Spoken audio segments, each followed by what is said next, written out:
already filmed this video once, but I messed up the numbers. I thought I had a top 10, but I had a top 9 because I can't count anymore. So we're doing it again. I just want to say, in May, I went to a convention and I bought Pokemon cards. And I forgot about them. And then I found them yesterday. Look what I got. What the actual fuck? How do you forget that? How'd you get this card and forget that you got it? I don't understand, but well, sorry, this is not even what we're doing today.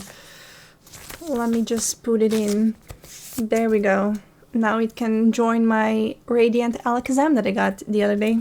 Mario Kart 8 has officially ended. It's dead. It's gone. Rest in peace. Hopefully the Sims 4 follows suit soon because we're tired of her as well. But yeah, I decided to compile my top 10 favorite tracks that we got in the DLC, Booster Course Pass, for the Mario Kart 8 game, for the Nintendo Switch family of systems. We're just gonna go and I'll tell you my thoughts and opinions. Let me just get the list because I forgot to open it. Starting with number 10, we have GBA Riverside Park. It is very simple, I'll be honest. It is. It's short, you know, because it's GBA. However, I like the aesthetic of a jungle with a sunset and piranha plants. It just looks pretty to me and I enjoy it, even though it's short. You know, it's short and sweet. Wants me to play it again. That's a good thing. I just like the way it looks. Most of this ranking is pretty biased, whether the criteria of biasness is it's a Wii track or it's pretty to look at. Anyway, number 9, we have Ninja Hideaway. I was not expecting it when it first came out because I don't play Tour. I played Tour a little bit, but I was just familiar with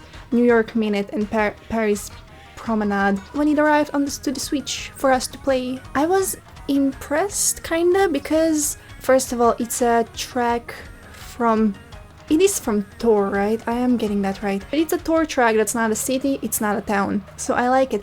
Also, it's challenging. There's actual sharp corners. You have to start drifting 5,000 meters before the turn actually comes. And even after, how long has it been? It's been more than a year and I still smash into walls sometimes. My battery is about to die. No, please survive, please.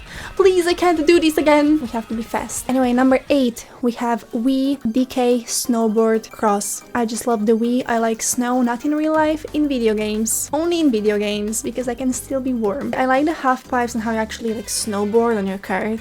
It's really fun, and I like the layout. There's an honorable mention that has the exact same layout, but we'll get there. Yeah, I just like it. Number 7, we have Singapore Speedway, the only city track on the list, because they're kind of basic. Having real-life locations in a Mario universe, it feels kind of off.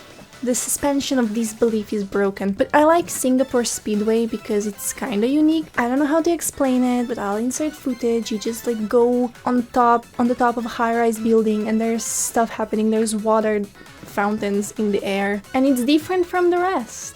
I mean, the Rome and the Athens tracks are also different from the rest, but most of the city tracks are just a road in a city and there's buildings and cars. Number 6, we have Wii Moonview Highway. I just contradicted myself. There's cities and there's buildings and there's cars. However, we have an important factor to consider here. Nostalgia and Bob-omb cars. It's a mushroom city. It's not a real life city. I remember I hated the track on the Wii because of the Bob-omb cars and I sucked with the Wii wheel and now I like it. I mean, I go back to the Wii and I still like it, but when I was 12 I hated it, but now I do. And I'm glad it's back. Number 5, we have N64 Kalimari Desert. One of my favorite N64 tracks. I think my favorite might actually be Royal Raceway, but that's in the base game, so it's not relevant to this video. Kalimari Desert, I like it a lot because there's trains in the desert. The vibes are very vibey. I also like the fact that they changed it. They changed the track so you go into the tunnel like on purpose and not just because you're a curious child. I'm glad they referenced our curiosity. I don't like the fact that that was also a problem in the 3DS version and in the Mario Kart 8 version. The train never actually makes you stop because in the original, the train comes, right, and you're forced to stop, otherwise you'll crash into it. But in the remakes, that actually never happens. The train never actually comes close enough for you to be able to be hit. Although I guess in the DLC Booster Course Pass, the train challenge is still there for when you go into the tunnel and you have to avoid the train there. I have to be honest, I got hit by a train, both in Kalimari Desert and in the Spider-Man game. Yeah, that's Kalimari Desert featuring Spider-Man. Number 4, we have 3DS Rainbow Road. What can I say? It's good. And I have to say, this one beat Nostalgia. and you'll find out why in the honorable mentions. I like the look of the 3DS Rainbow Road because it's not just a rainbow. Since you're driving on the rings of Saturn and shit, the actual road has more bluish tones and purplish, and it makes it feel more celestial. I like it. Also, you drive on the moon. How can you say no to the moon? And the last reason why I chose it is a part of the music is stolen from the N64 Rainbow Road music, which is my favorite, so I think the GameCube Rainbow Road also stole N64's music. I don't blame them, it's really good. Yeah, number 3 is another personal bias, nostalgia one. Wii Mushroom Gorge. I just love the mushrooms. Ever since the Wii, even playing with the Wiimote, I like the mushrooms, even though they were frustrating. And also, have you heard the song? The song is just so bouncy, which makes sense because you bounce off of the mushrooms. And I also like the fact that in the mushroom cave they added the crystals to have something new to look at. Just like they did in N64 Choco Mountain, that was also a nice touch. But this is not about Choco Mountain, we're talking about Mushroom Gorge. As a child on the Wii, you never took the left mushrooms. These days I always take the left mushrooms, mostly because of the blue mushroom that makes you fly. It seems faster, I don't know, I trust it. But on the Wii, never touched the left side of the mushrooms. Even if I went back to the actual Wii, I probably wouldn't. I would still go to the right. Number 2, we have GameCube Waluigi Stadium. I have to be honest, when I first saw it revealed, my first thought was, why? Why?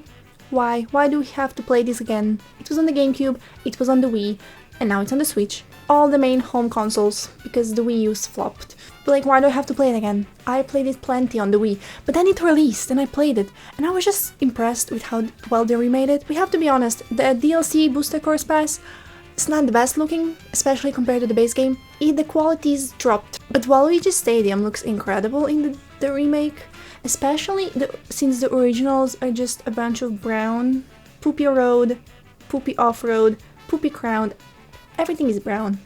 But in the Booster Course Pass, they added some more purple into it, which makes sense because it's Waluigi after all, and there's a lot more yellow that I noticed. And also the actual dirt road is way more saturated, it's not just dull brown shit, it's colorful brown shit. It looks really nice, I just like the texture of the road. It just looks really good. See what a good remake can do? It can make you go from ew, why again to wow, this is the best thing I've ever experienced. I just hope Mario Kart 9 remakes Wario Stadium from N64, because I bet she's lonely being the only one without a remake. Or GameCube's Waluigi Colosseum, that would also be nice. Maybe I'll make a video expressing my wishes for Mario Kart 9. I'll compile a list. We have some honorable mentions to go through. And that is number 1. We have no particular order, but let's start with Wii Maple Tree Way. Amazing song, amazing wigglers, amazing autumn leaves, amazing lighting. It's very pretty and I like it a lot. The only reason it's not in the top 10 is because Mushroom Gorge exists, and we are biased towards Mushroom Gorge. Guess what happened? Camera died, as we predicted. But yeah, while I was charging the battery, it charged really fast. I was surprised. I usually charge it overnight, but this time it was only 30 minutes and it's fine, so I will keep that in mind. Next we have GameCube DK Mountain. So the reason this one is an honorable mention, it's not in the official top 10, is one reason that I've noticed as a child playing Mario Kart 8. No, as a child playing Mario Kart Wii. I noticed both tracks. Wait, I need to mention both tracks. DK Mountain from GameCube and DK Snowboard Cross on the Wii are basically the same exact track, except one has snow and snowboarding and the other has a volcano and trees, but the layout is the same. You go through a cannon, fly, and then you drive down a mountain. They even have the same shortcut. Except, in the DLC remake, DK Mountain sadly suffered. Its shortcut was removed. Rest in peace. But you can still do it in DK Snowboard Cross, so that's why that one made the top 10. It is what it is. Next honorable mention, Wii Rainbow Road. It was also a contender for top 10, but ultimately I decided for the 3DS one because I decided to say no to nostalgia. You gotta be assertive sometimes and say no. But also, the 3DS one has the nicer looking Celestial Road. Wii Rainbow Road will forever be iconic. She is dear to my heart, especially since Mario Kart Wii came out on my birthday. Mario Kart Wii is my whole personality. It is meant to be. Wii Rainbow didn't make it to the top 10, but it's fine, because it's an honorable mention. The final honorable mention, we have 3DS Alpine Pass. Mario Kart 7 has so many like interesting, weird, forgettable courses, I feel like. From the top of my head, I can remember more Double Dash courses than Mario Kart 7 courses, and I don't even own Double Dash. But I do own Mario Kart 7, and I have owned it for 10 years at least. But yeah, Alpine Pass is just my favorite out of the Mario Kart 7 tracks. It's nice, I like it. It's the one that I can actually remember. Okay, that's the honorable mentions. Hopefully you like them as well. Anyway, number 1, are we ready? I called it Clean Talk. You know, the cleaning videos on TikTok. Clean Talk. It's actually called Squeaky Clean Sprint, and I like it because you just drive around the bathroom, you go into the pipes, you go into the sink, you go into you get splashed by toilet water. Ew.